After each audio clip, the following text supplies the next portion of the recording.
Write in the comments which country you're watching from and which sultan fascinates you the most. If you're interested in the hidden stories of the Ottoman Empire, subscribe to the channel.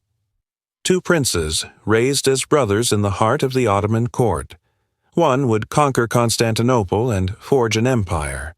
The other would return to his ancestral lands to become a nightmare whispered in the dark. This is not just a story of war. It is a psychological duel between two titans who knew each other's deepest fears: Sultan Mehmed, the Conqueror, and Vlad Dracula, the Impaler. A conflict fought not only on the battlefield, but in the terrifying theater of the mind. In the heart of the burgeoning Ottoman Empire in the city of Edirne, two young princes breathed the same perfumed air, but dreamt of vastly different futures. One was Mehmed, son of the Sultan Murad II, an heir to unimaginable power, his mind already a fortress of ambition. The other was Vlad, son of the voivode of Wallachia, a political hostage sent with his younger brother Radu to ensure his father's loyalty. This was no common dungeon. It was a gilded cage, a place of sophisticated learning and lethal consequence. Here, beneath the tutelage of the empire's finest scholars, they studied logic, philosophy, and the Quran. They were trained in the arts of war, mastering the scimitar and the bow, learning the intricate dance of cavalry charges on the vast Thracian plains. For Mehmed, this education was a sharpening of the tools he would one day use to forge an empire greater than Alexander's.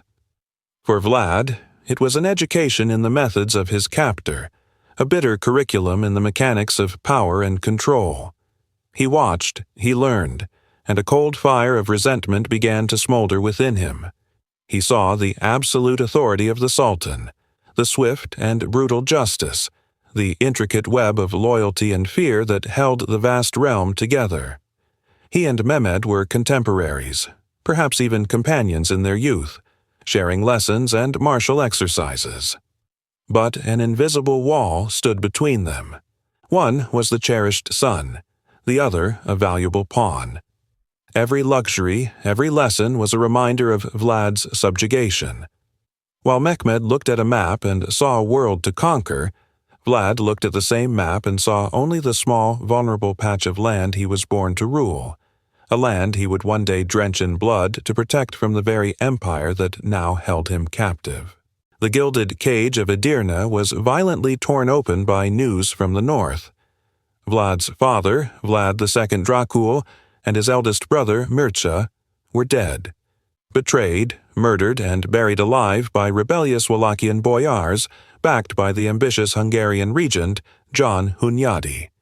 The political calculus of the Balkans had been drenched in his family's blood. For Sultan Murad II, this was not a tragedy, but an opportunity. The Wallachian throne was empty, a power vacuum on a critical frontier. He summoned the grim-faced prince who had grown to manhood under his watch. The time for lessons was over. The time for fealty had arrived. In the grand throne room of Edirne, a bargain was struck. It was an unspoken oath, sealed not with ink, but with the promise of armies and the weight of imperial power. Murad would give Vlad the military backing to seize his father's throne, to avenge his family. In return, Wallachia would remain a loyal vassal, a buffer state against the formidable kingdom of Hungary. For Vlad, it was a devil's bargain. He had to kneel before the very power that had held him captive to reclaim the birthright that had been stolen from him.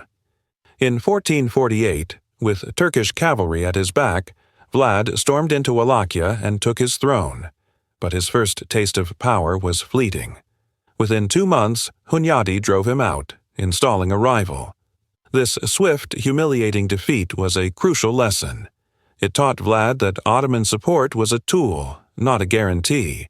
It taught him that the boyars who betrayed his father were a cancer, and it taught him that to survive, caught between two great empires, a ruler needed more than a borrowed army. He needed a weapon of his own. He needed fear. While Vlad wandered in exile, honing his rage into a sharp-edged weapon, the Ottoman Empire convulsed with change. In 1451, Sultan Murad II died, and his son, the boy Vlad once knew, ascended the throne for the second and final time. This was not the Prince of Edirne. This was Sultan Mehmed II, a man possessed by a singular, earth-shattering ambition. His gaze was fixed north, across the Bosphorus, on the ancient, decaying jewel of Constantinople. All the resources of his empire, all the brilliance of his mind, were bent toward a single purpose: to conquer the unconquerable city. As Mehmed planned his grand siege, Vlad found his own moment. In 1456, with the Hungarians now seeing him as a fierce anti-Ottoman bulwark, he marched into Wallachia once more. This time he would not be unseated. This time he would cauterize the wounds of betrayal with fire and steel. His vengeance was legend. At a famed Easter feast, he arrested the boyar families who had murdered his father and brother. The old were impaled on the spot, a forest of bodies rising on the hills outside his capital of Târgoviște.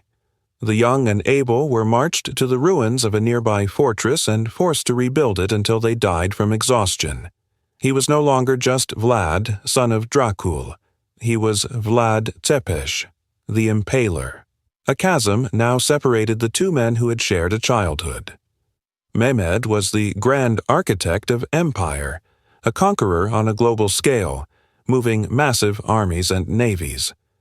Vlad was the master of his small domain, a ruthless administrator who used surgical terror to forge a broken state into an instrument of his will. One sought to build a new world order upon the ruins of the old. The other sought to carve out a space of absolute independence, defying any who would dare claim him as a vassal. Their paths, once parallel, were now set on a collision course. On April 2nd, 1453, the world held its breath.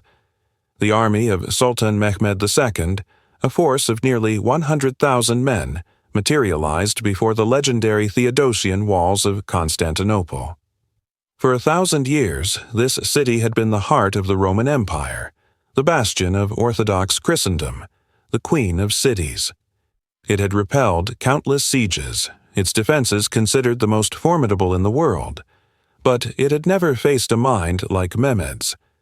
The young sultan brought with him a terrifying new weapon of war, massive bronze cannons forged by the engineer Orban, capable of hurling stone balls that could shatter walls built to withstand catapults and trebuchets.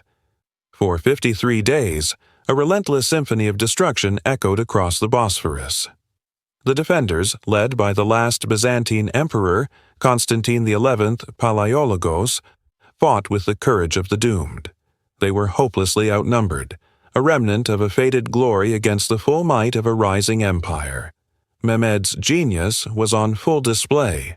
When a great chain blocked his navy from entering the city's harbor, the Golden Horn, he did the unthinkable.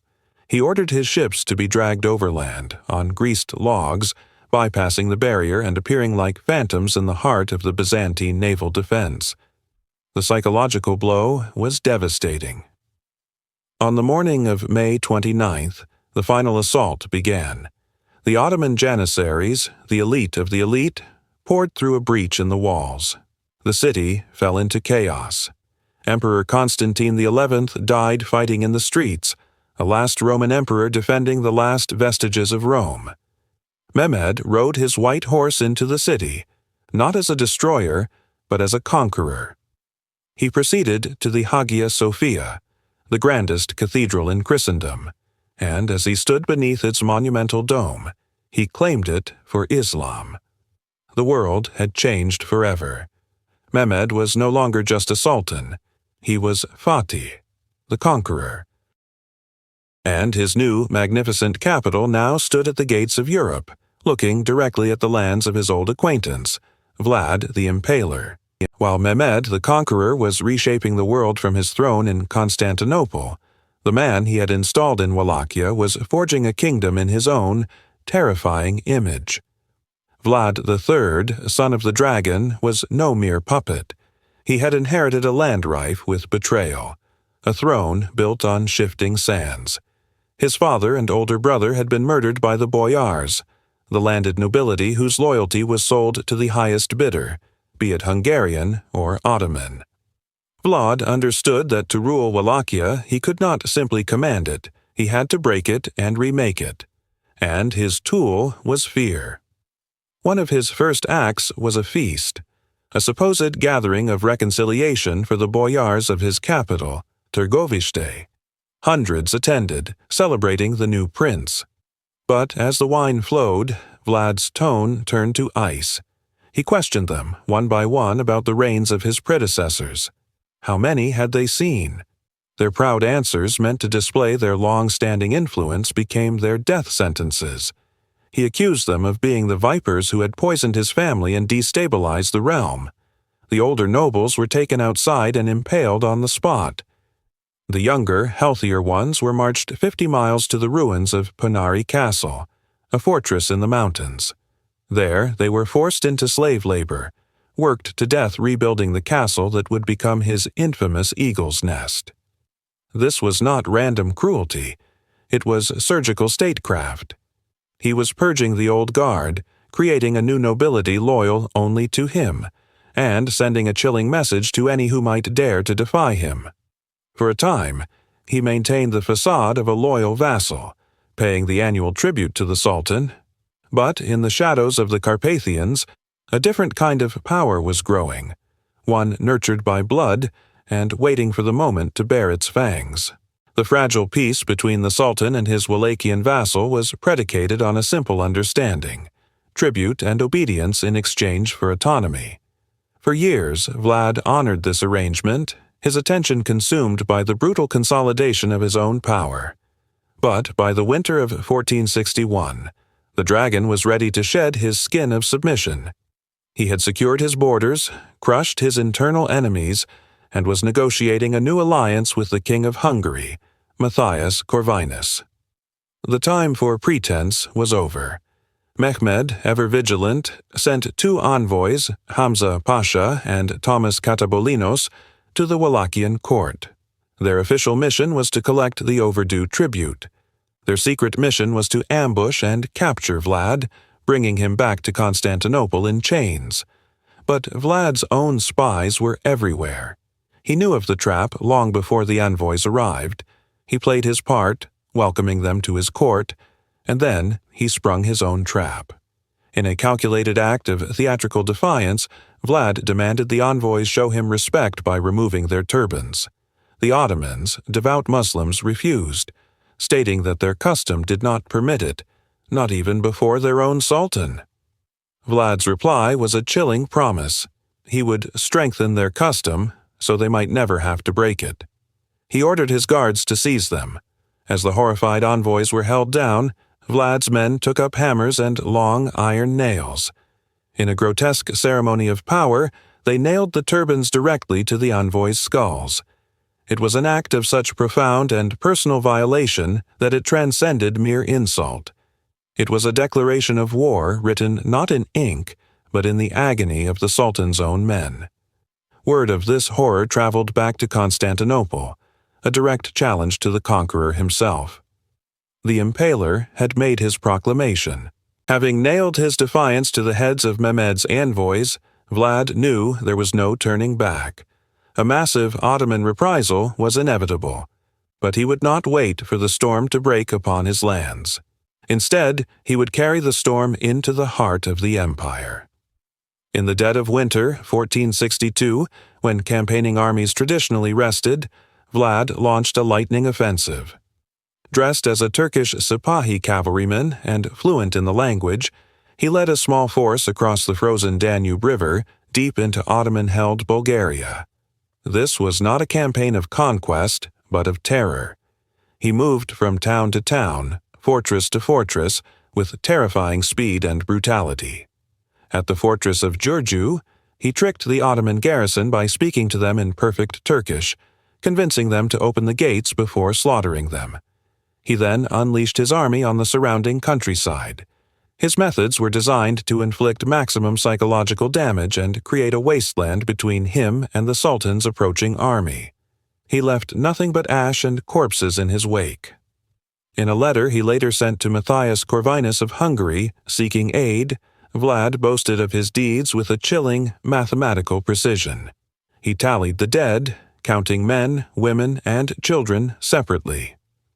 "We have killed 23,884 Turks and Bulgarians," he wrote, "not including those who were burned alive in their homes or whose heads were not presented to our officials." He sent the Hungarian king 2 large bags filled with the severed heads, ears, and noses of his victims as proof of his success. This was total war, a war against an entire people designed to poison the very land with fear. The Danube, the great artery of the region, had become a border marked by blood and fire. The spring of 1462 saw the full might of the Ottoman Empire turn towards Wallachia. Mehmed, the Conqueror, infuriated by Vlad's audacity and barbarism, assembled an army that dwarfed any force the Wallachian prince could muster. It was a punitive expedition on a grand scale, with the Sultan himself at its head. The Ottoman war machine, the same that had shattered the walls of Constantinople, rolled north across the Danube. But as they advanced deeper into Wallachian territory, they found a desolate, empty land. The wells had been poisoned, the fields burned, the villages abandoned. Vlad's scorched earth policy had turned his own country into a weapon. He refused to meet Mehmed in a pitched battle, instead waging a relentless guerrilla war, striking at night, harassing supply lines, and melting back into the forests. The climax of this campaign of terror came as the Ottoman army approached Vlad's capital of Târgoviște. There, in a valley a few miles wide, Mehmed and his soldiers encountered Vlad's masterwork. It was a message not for emissaries, but for an entire army, a forest of the dead. For as far as the eye could see, the ground was covered with tall, sharpened stakes. On each stake was an impaled body. There were 20,000 of them, the captured Ottoman soldiers and Bulgarian Muslims from Vlad's winter campaign. They were arranged in concentric circles, with the tallest stakes at the center reserved for the highest-ranking prisoners. Birds nested in their hollowed-out rib cages. The stench of decay filled the air for miles.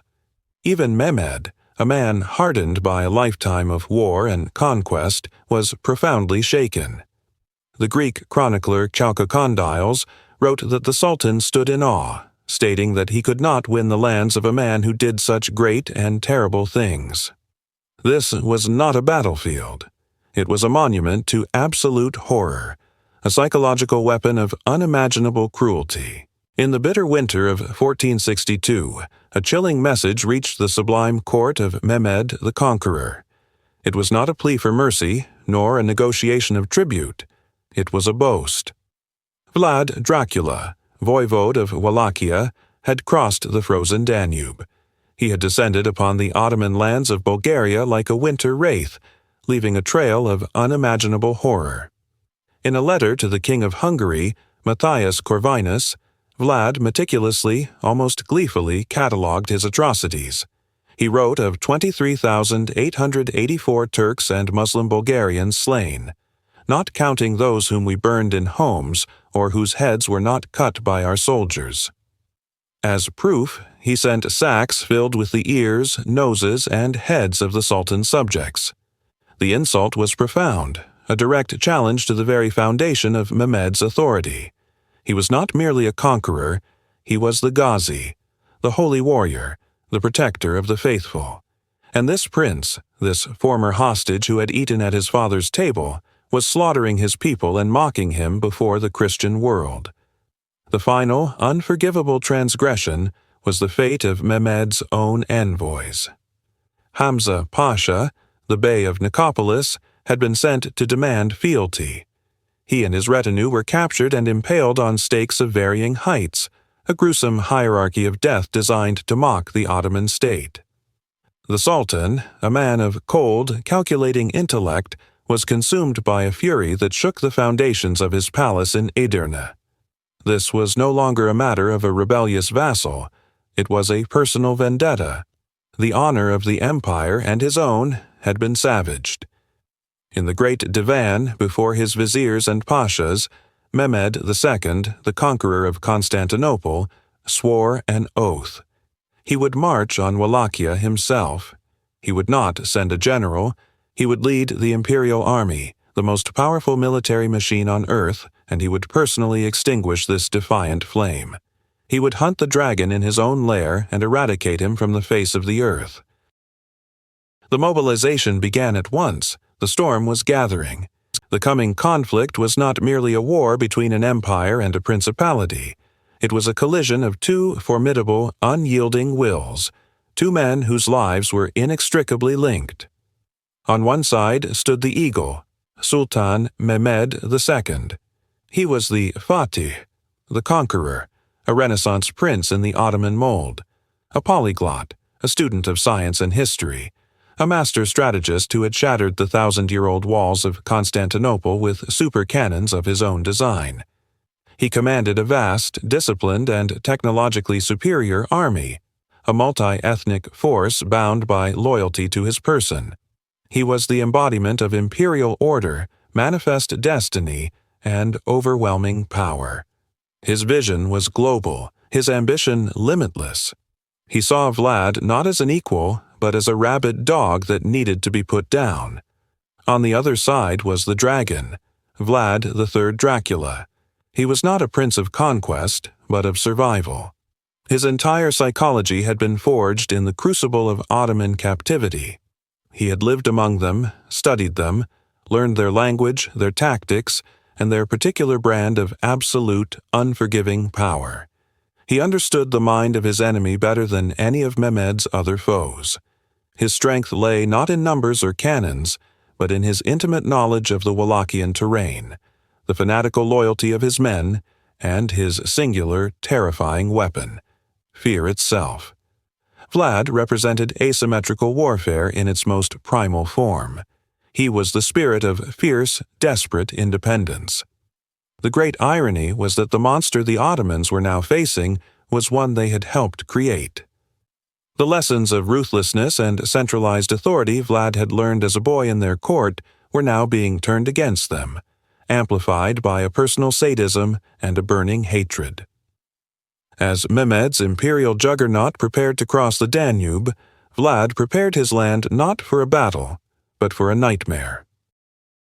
The eagle was coming to assert his dominance over the sky, but the dragon was waiting, coiled in the darkness of the woods and swamps below. In the spring of 1462, the grand army of Mehmed II crossed the Danube. It was a sight to behold, a river of humanity and steel flowing into Wallachia. Estimates place the force at over 150,000 men, including the elite janissaries in their white caps, the Sipahi cavalry with their gleaming lances, and a vast baggage train carrying the most advanced artillery of the age. They expected to meet the Wallachian army in a decisive battle, to crush them with superior numbers and firepower, and to capture the capital of Târgoviște within weeks. They were marching into a trap not of steel, but of silence and dread. Vlad refused to give them the battle they craved. Instead, he unleashed a different kind of war. As the Ottoman legions advanced, they found a land that had been deliberately unmade. Villages were burned to the ground, their inhabitants having fled into the forests. Fields were torched, the grain stores emptied. Critically, the wells were poisoned, forcing the massive army to rely on its own water supplies, which dwindled under the oppressive summer sun. The land itself became a weapon. Wallachia, with its dense forests, treacherous marshes, and hidden valleys, was Vlad's greatest ally. Small, mobile units of Wallachian cavalry would emerge from the woods without warning, strike the Ottoman columns, particularly their supply lines and foraging parties, and then vanish back into the shadows. The Ottomans were fighting a phantom. Morale began to fray. The soldiers were exhausted, thirsty, and sickened by tainted water. A creeping paranoia took hold. Every shadow in the forest could hide an attacker. Every silent village could be an ambush. This was not the glorious warfare Mehmed had mastered. This was a grim, soul-crushing slog through an accursed land. The conqueror of cities found himself lost in a wilderness, his mighty army being bled not by swords in open combat, but by thirst, disease, and the constant, unnerving terror of an unseen enemy. By mid-June, the exhausted Ottoman army finally reached the plains before the Wallachian capital, Târgoviște. They were battered by weeks of guerrilla warfare, but their goal was in sight. Mehmed ordered a fortified camp to be made, a city of tents protected by trenches and wagons, confident that the final confrontation was at hand. But Vlad Dracula had one final, desperate gambit. He would not wait for a siege. He would take the fight directly to the Sultan. On the night of June 17, 1462, Vlad personally led a force of his most trusted men, some say as many as 7,000 strong. Dressed in Ottoman attire to sow confusion, they slipped past the sentries under the cover of darkness. Their objective was as audacious as it was suicidal: to penetrate the heart of the imperial camp and assassinate Sultan Mehmed II in his tent. The assault began with terrifying speed. With torches lit and horns blaring, the Wallachians burst into the sleeping camp. Chaos erupted. Tents were slashed open, and the occupants slaughtered before they could even grasp their weapons. The Ottoman soldiers, roused from their sleep, stumbled into a nightmare of confusion and fratricide, attacking one another in the dark, unable to distinguish friend from foe. Vlad and his elite guard carved a bloody path through the camp, searching for the opulent royal tent. They raged for hours, inflicting devastating casualties, but they could not find the Sultan.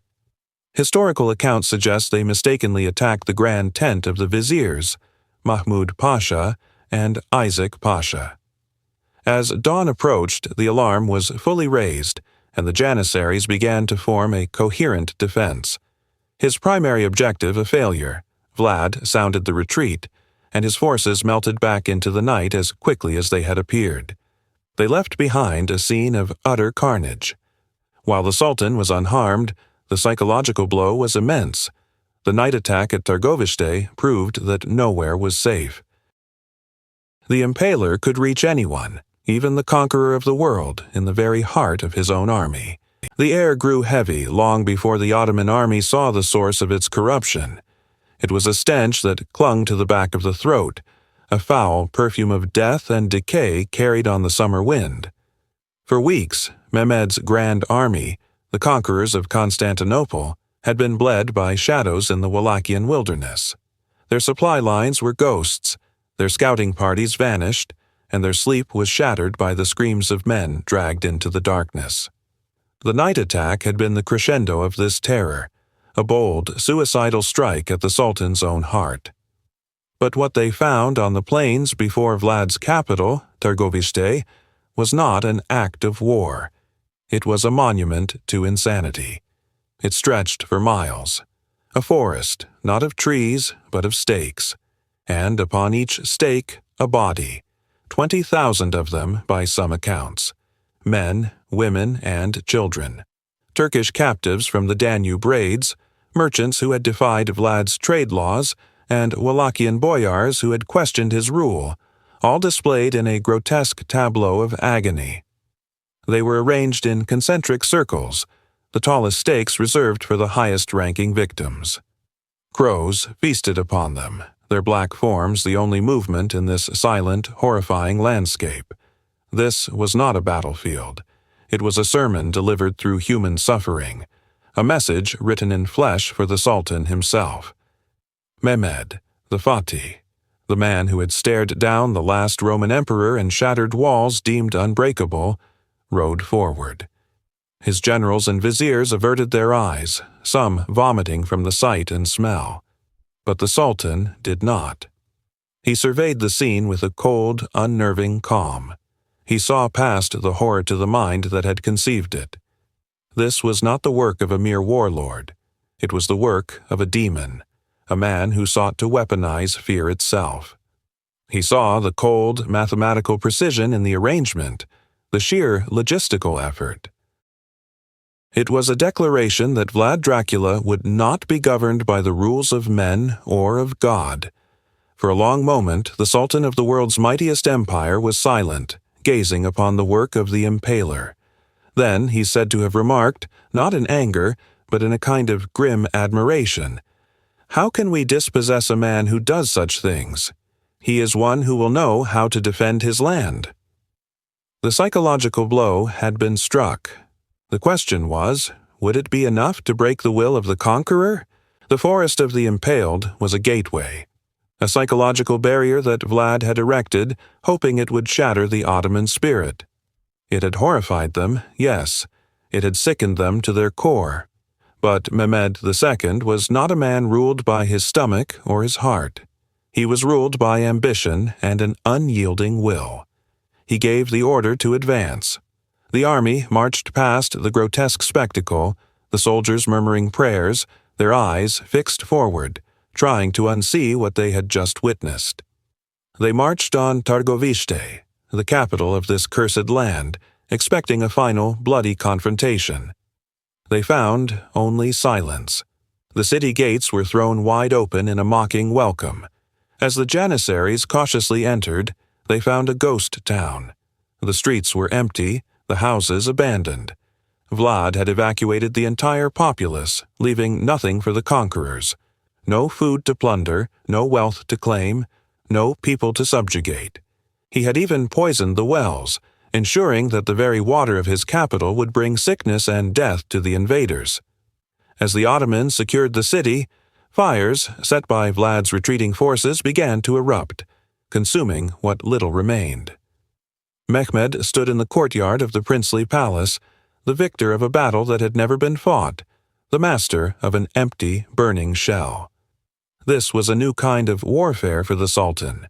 He had conquered cities through siege and storm, but Vlad had surrendered his capital only to deny Mehmed the satisfaction of conquest. The Ottoman flag flew over Targoviste, but it was a hollow victory, a triumph that tasted of ash and smoke. The enemy remained at large, a phantom in the forests, his campaign of terror unabated. Mehmed realized then that he could not defeat Vlad with swords and cannons alone. To kill a monster, you sometimes needed another.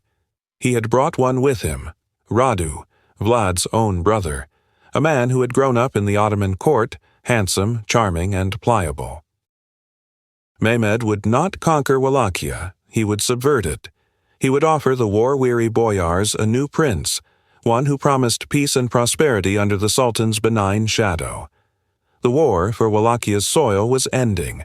The war for its soul was about to begin. Vlad Dracula had won the battle of terror, but Mehmed was a master of the war of politics.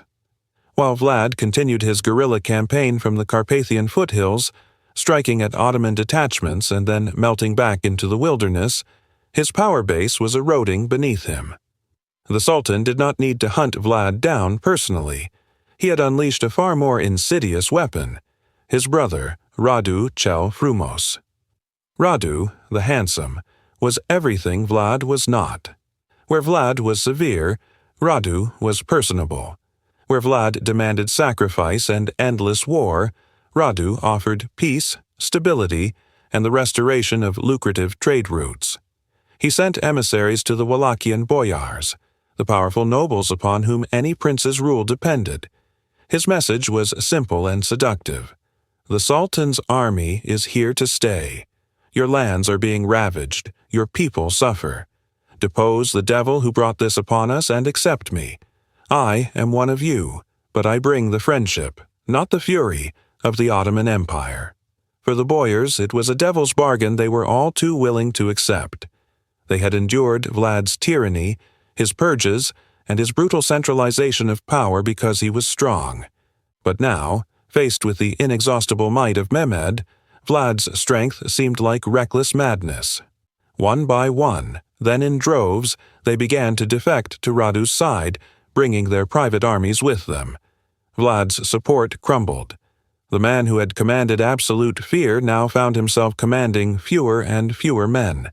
He was no longer the voivode fighting a foreign invader. He was becoming a fugitive in his own kingdom, hunted by his own countrymen. His retreat became a desperate flight. Pushed further and further north, his forces dwindling, his options exhausted, he made his final gamble. He fled across the border into Transylvania, seeking the aid of the King of Hungary, Matthias Corvinus.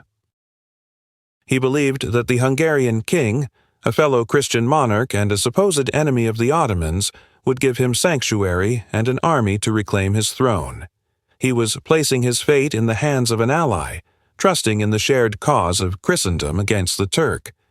It was a profound miscalculation, born of desperation. The Impaler, the master of betrayal, was about to become its victim. With Vlad gone and the boyars flocking to his banner, Radu cel Frumos entered Târgoviște not as a conqueror, but as a celebrated liberator.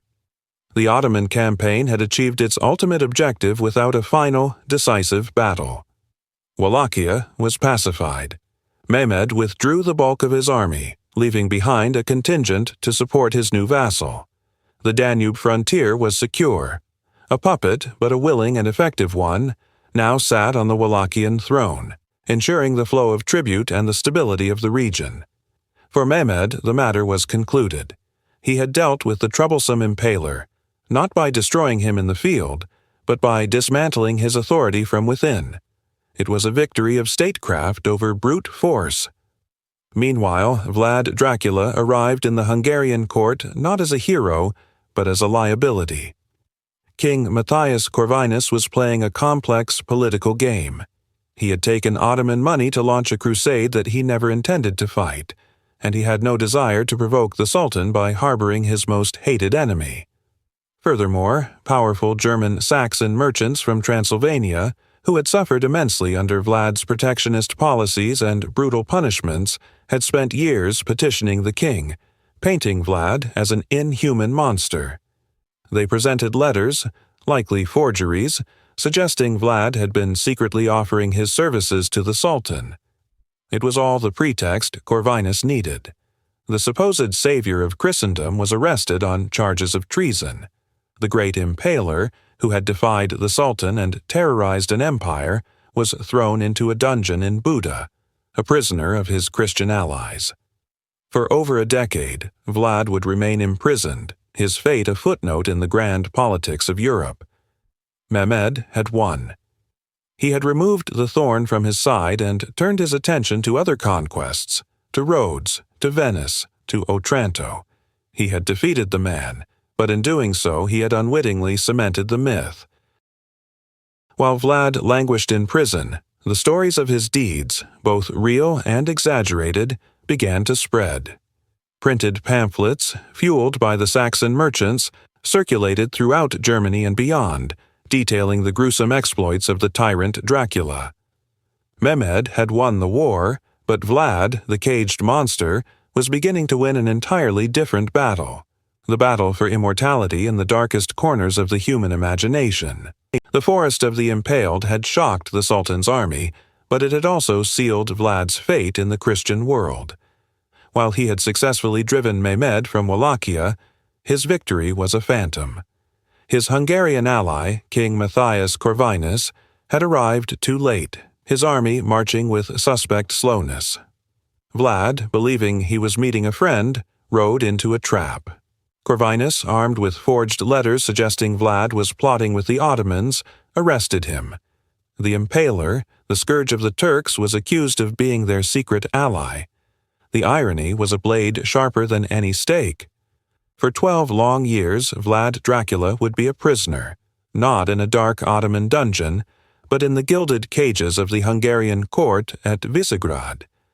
The world he fought to save had turned on him.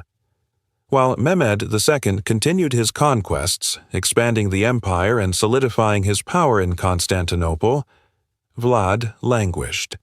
His world shrank to the stone walls of his comfortable prison. The years stripped away his youth, but not his rage. He would hear whispers of Ottoman advances, of Christian lords falling one by one, and the powerlessness must have been a unique form of torture. This period of captivity was crucial in cementing his monstrous legend. With Vlad silenced, his enemies, Saxon merchants and Hungarian nobles, were free to write the narrative. They published pamphlets and woodcuts across Germany, depicting him not as a crusader, but as a blood-drinking, baby-eating tyrant. The stories, exaggerated and grotesque, spread like wildfire. the man became a monster in the European imagination, a convenient villain whose imprisonment justified Christian inaction against the Ottomans. While the conqueror built an empire of stone and law, Vlad's kingdom became one of ink and fear, a nightmare realm from which he could not escape. History has a strange way of resurrecting its most violent actors. After more than a decade of imprisonment, the political winds shifted. Stephen the Great of Moldavia, Vlad's cousin and a formidable warrior in his own right, pressured Matthias Corvinus. The Ottoman threat had not vanished. It had grown. A puppet voivode, a member of the Dunisht clan backed by the Sultan, now sat on the Wallachian throne. Hungary needed a wolf to guard the sheepfold, and they knew of only one with the necessary ferocity. In 1474, Vlad Dracula was released. He was no longer the young prince who had learned statecraft at the Ottoman court. He was a man in his mid-40s, hardened by betrayal and sharpened by a long, simmering desire for revenge. To seal his new alliance, he married a relative of the Hungarian king, formally converting to Catholicism, a move that alienated the Orthodox boyars he would need to rule. He was a tool, a weapon being unsheathed for one final purpose. By 1476, the stage was set. With Hungarian and Moldavian support, Vlad marched back into Wallachia.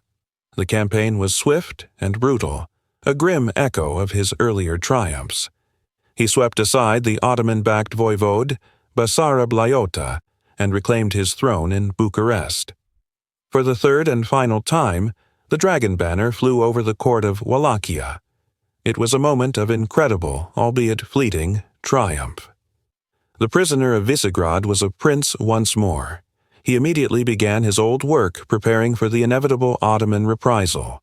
But the Wallachia he returned to was not the one he had left. The boyars were wary, their loyalties fractured. His years of absence, his new religion, and his reputation for cruelty had left him isolated. He was a ghost king, ruling through fear and a fading legend, surrounded by men who remembered his terror more than his crusade. The shadow of Mehmed's empire loomed, and Vlad knew this war would be his last. Sultan Mehmed the Conqueror had little time to personally deal with the resurrected ghost of Wallachia. His attention was on larger fronts, on consolidating his vast empire. But the Sultan's system was a machine, and it did not forget. The return of Dracula was an irritation that had to be crushed. An Ottoman army was dispatched, not a grand imperial force like the one led by Mehmed years before, but a targeted expedition designed to support their candidate, Basarab Laiota, and extinguish Vlad for good. Vlad's final reign lasted less than 2 months. The support from his allies proved temporary, and he was left with only a small force, a fraction of the army he once commanded. The final battle was not an epic clash of titans, but a desperate, chaotic skirmish somewhere near Bucharest in the winter of 1476. The details are lost to the fog of war and conflicting chronicles, a testament to how small a figure he had become on the grand stage. Some accounts say he was ambushed while scouting, mistaken for a Turk by his own men due to the Ottoman-style clothing he often wore. Others claim he was betrayed by the very boyars he had sworn to protect, who sold him to the advancing Ottoman force. What is certain is that he fell. His head was severed from his body, preserved in honey, and sent to Constantinople. It was presented to Mehmed II as a trophy, a definitive statement that the Impaler was dead. The Sultan reportedly had the head displayed on a stake in the heart of his capital, a grim and final mockery of Vlad's own preferred method of execution. The man who had defied the empire, who had haunted the Sultan's nightmares with a forest of his own making, was now just a grotesque ornament in the conqueror's city. The dragon was slain, not by the Sultan himself, but by the relentless grinding weight of the empire he had built. Vlad's death was a footnote in Mehmed's reign, but it was the end of an era of defiance. In the end, who truly won? Mehmed the Conqueror died in 1481, 5 years after his nemesis. He left behind an empire that would dominate the world for centuries. He was a statesman, a scholar, a builder of cities, a lawgiver. His legacy is written in the stone of the Topkapi Palace, in the dome of the Hagia Sophia converted into a mosque, and in the annals of world history as one of its greatest military and political minds. Vlad Dracula's legacy is of a different, more ethereal kind. His body was lost to history, his principality absorbed into the tides of conflict. He built no lasting monuments, founded no enduring dynasty. Yet, in a strange twist of fate, his name is arguably more famous than that of the Sultan who defeated him. Mehmed conquered the world of men, but Vlad conquered the world of nightmares. The stories that began as political propaganda in German pamphlets, tales of his cruelty and bloodlust, took on a life of their own. They merged with local folklore, with superstitions about the undead. And then, 4 centuries later, an Irish novelist named Bram Stoker would stumble upon the name Dracula and bind it forever to the vampire myth. The historical voivode became a creature of eternal night, a symbol of aristocratic evil and predatory desire. The conflict between Mehmed and Vlad thus echoes through eternity. One represents the order of empire, the power of the state, and the march of history. The other represents the chaotic, brutal resistance of the individual, the terror of the wilderness, and the power of a story. They were 2 sides of the same dark coin, forged in the fires of the 15th century. Mehmed's empire is now the dust of history, but Vlad's nightmare is immortal, a chilling reminder that the most powerful legacies are not always built of stone, but are sometimes born from blood and fear.